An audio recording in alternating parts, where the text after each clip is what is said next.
ஏன் மதிமுகவில் மல்லை சத்யாவை ஒதுக்கிட்டீங்க? இல்லை, நம்ம ஒதுக்கலை. அவர் ஒதுங்கி இருந்தார் 4 ஆண்டுகளுக்கு மேலாக.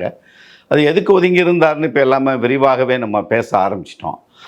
தலைவருடைய உடல்நிலை பிரச்சனை வர்றதுக்கு முன் இருந்த சத்யா வேறு, தலைவருடைய உடல்நிலையில் பாதிப்பு ஏற்பட்டதற்கு பிறகு அவருடைய நடவடிக்கைகள் என்பது வேறாக மாறி போனது. என்ன மாதிரி ஆச்சு?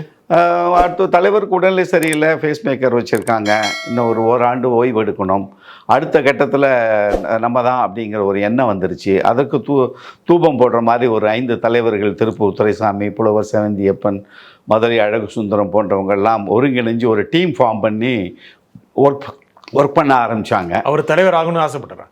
நிச்சயமாக அவருக்கு அடுத்து அவர் தான் அப்படிங்கிற ஒரு நிலை இருந்த நேரத்தில் இயல்பாக எல்லாருக்கும் தோன்றது தானே. கடுமையாக உழைச்சிருக்காருல்ல கட்சிக்காக? இல்லை, எல்லாருமே உழைச்சிருக்காங்க. கடுமையாக அவர் மட்டும் இல்லை, கட்சியில் இருக்கிற ஒவ்வொரு தொண்டனும் உழைச்சிருக்கான்.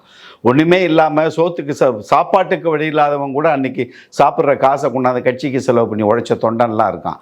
அதனால் அவர் மட்டுமே உழைத்தார் என்பது வெளிப்படையாக வெளியில் தெரிஞ்சது. ஆனால் துறை வைக்க உழைச்சா வந்தார். இல்லை, துறை வைக்குவது நீங்கள் அதுக்கு நான் உங்களுக்கு சொல்கிறேன். நான் அதை சொல்லியிருந்தார். உங்கள் ஆகாயம் தொலைக்காட்சியிலே ஒரு செய்தி ஒன்று சொல்லியிருந்தார். நான் 32 ஆண்டுகள் 32 படிக்கட்டில் ஏறி வந்தேன். அவர் என்னோடைய வயசு கம்மி, அனுபவம் கம்மின்னார்.